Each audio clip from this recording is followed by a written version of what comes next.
This just happened at least a few days ago to my best friend and her husband. They just moved into a decent recent house. This was just a couple days ago. My friend, which we will call her Joan, and her husband's name was Andy. Joan and Andy had been married for at least 6 months now, and at the time of this story, when they purchased a house, they were greeted by a bunch of new neighbors. Most of them seemed to be pretty nice, but then there was this one neighbor that really took the prize. Joan was home alone while her husband was at work when someone who happened to be knocking at her door. She goes to answer the front door, and it happens to be a man. He seemed to be maybe in his teen years, probably maybe close to 18, and he introduced himself. His name was happened to be Lee, and he seemed to be pretty chill. He was pretty nice to Joan and gave her a bouquet of flowers as a welcome gift. Honestly, he asked where her husband was, and she said that her husband was at work. Now, they didn't move to towns, but they moved to a different house in the same town they were in, just to be a bit, closer to a nicer neighborhood. Of course, the neighborhood they were living at did occasionally have some creeps here and there, but that's not the part we're expecting. Now, to make it clear, Joan, along with her husband, do both work. However, Joan was on her day off. So after Lee had brought the flowers over for he seemed to be pretty content and interesting, mainly because Joan never met him or even seen him. Neither her husband had. So her husband, Ben, who happened to be a mechanic, was home alone while Joan had gone out to work the next day. That's when Lee shows up.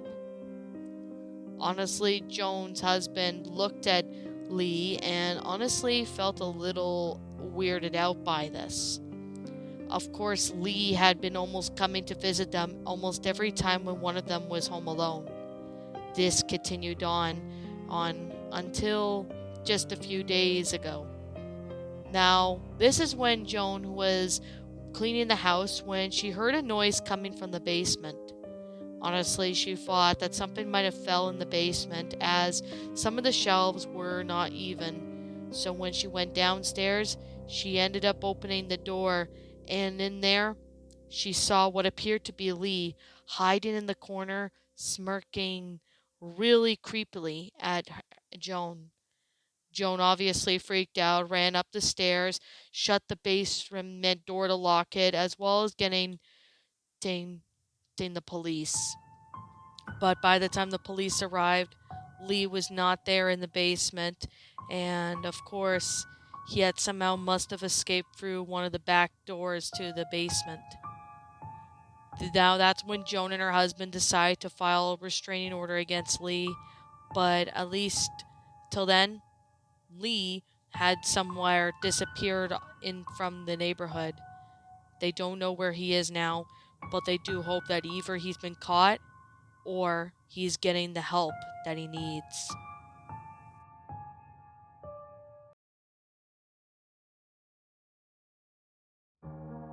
So, to make it a bit of background information for some context, this actually happened to a neighbor of mine who happened to be living by himself at the time since he and his girlfriend had unfortunately broke up. Now, his ex-girlfriend moved back to go live with her parents, so he was alone at this house at the time. Now, they were live now at the time that a neighbor that used to live in Canada was actually living in Nevada at the time. This happened sometime, I guess, in the mid 2000s. I don't really remember much, but we'll call him Brandon. Brandon was living by himself shortly after his ex left. He was in his 30s at the time, so Brandon was working pretty decent money. Of course, he did have a daughter who was about 5 that comes to visit him every weekend.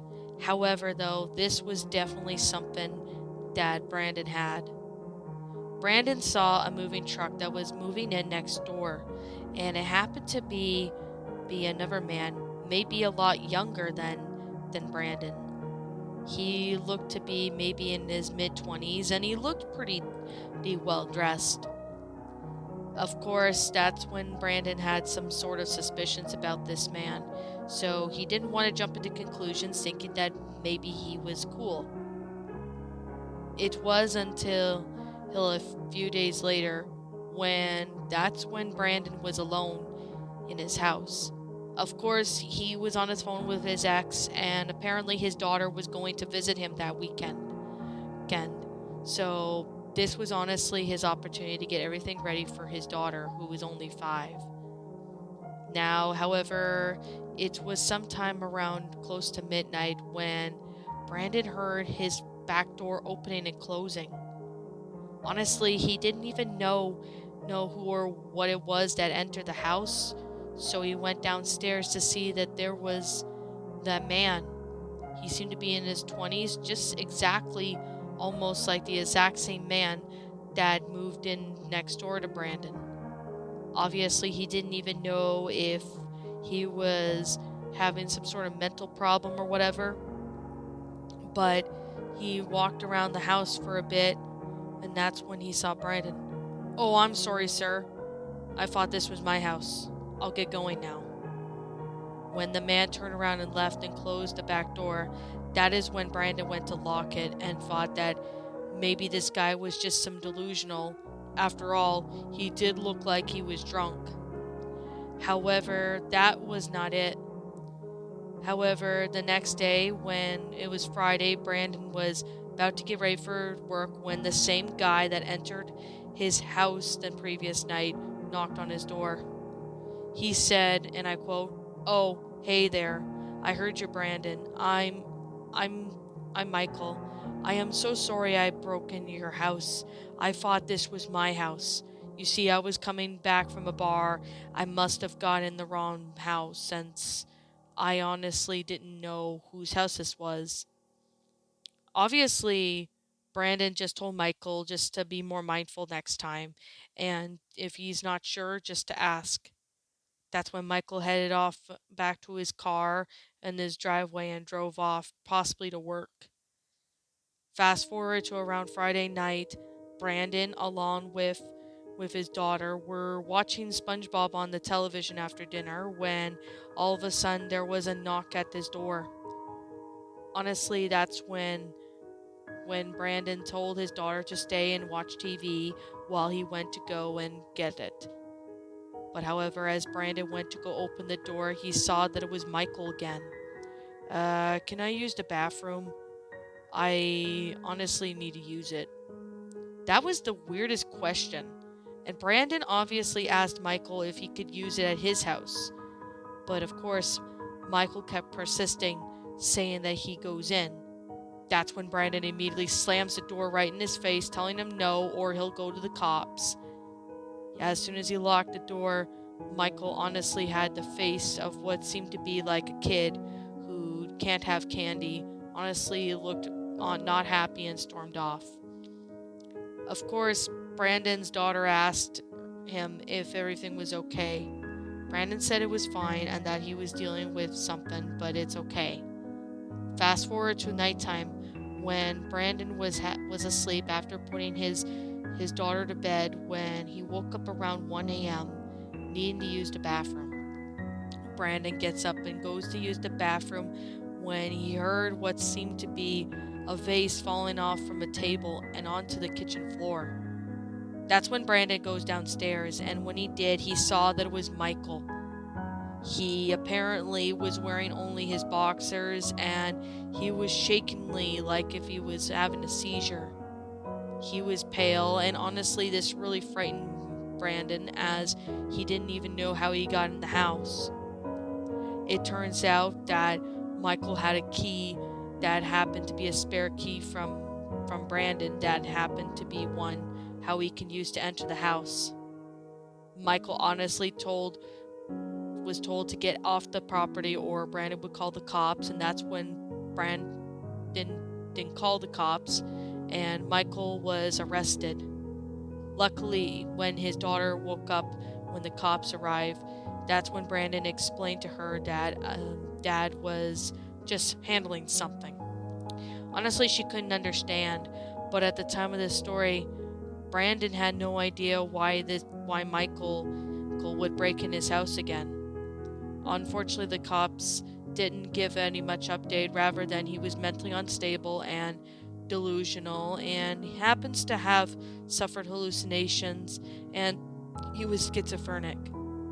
That was obviously why Michael entered the house the next night and stuff. Of course, he was taken to the mental institution, where Michael was never heard from again. Brandon moved out of that house at least 2 months later, as he couldn't handle the constant paranoia. Now he's living in a much safer environment, and he has never seen Michael again, but he also wonders if Michael's getting the help that he needs. He's still not sure what would have happened if he didn't get up to use the bathroom that night. Would his neighbor have went over and took his niece, kidnapped her, do God knows what? Well, that is something Michael would have done. If Brandon didn't get up and use the bathroom, Brandon did not even want to know what the alternative would be.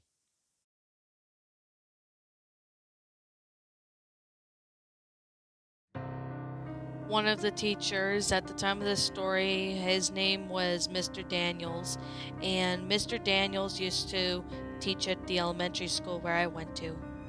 This happened to him back in 2010, and honestly, this was one of the most disturbing incidents that he ever had, living with his neighbor. Now, to keep it a long story short, there was this one weird neighbor that always did some weird things that no one else would have ever thought of. One time, he had seen his neighbor ran around the front of his property with no clothes on, which of course that was around September of 2010. But this happened sometime before Halloween of 2010.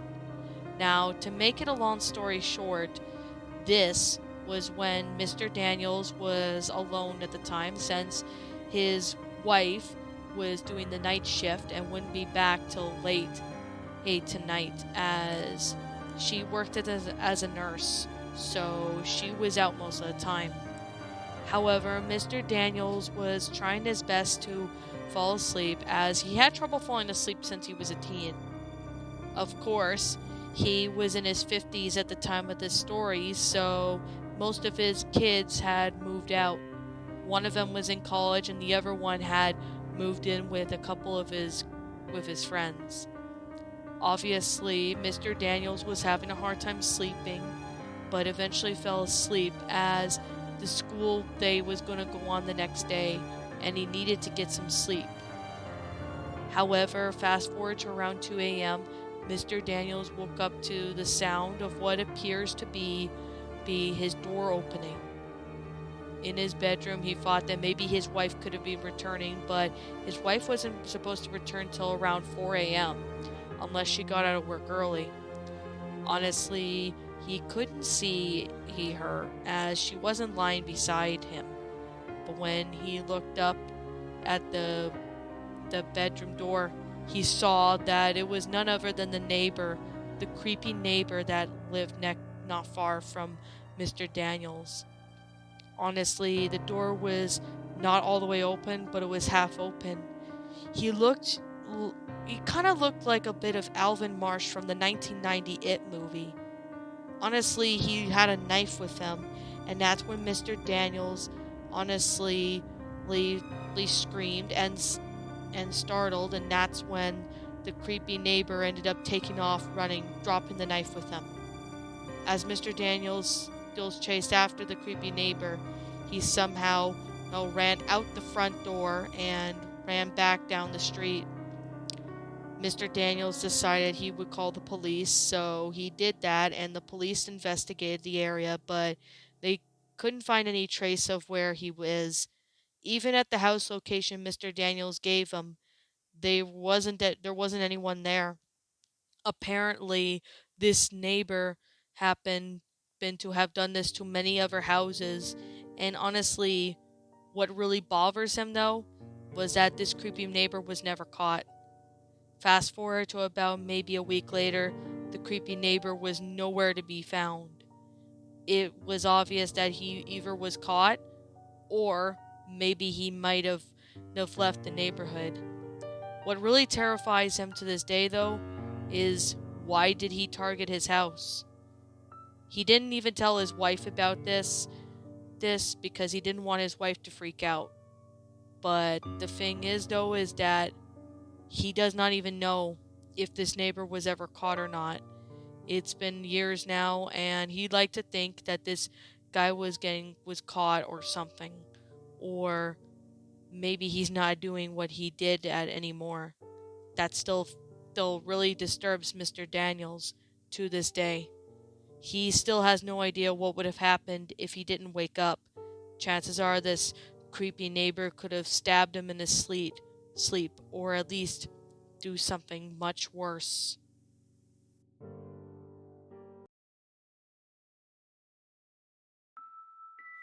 So, to give it a little bit of context, this happened sometime in 2012. I can't remember exactly, but this happened to me when I was 13 years old. This was around, I think, mid of 2012. It was at least a few months before my graduation of elementary school. There was this one girl who happened to be a neighbor, and she was a real bitch. What I mean by that is that she would pick on me for even the smallest things that wasn't really a big deal.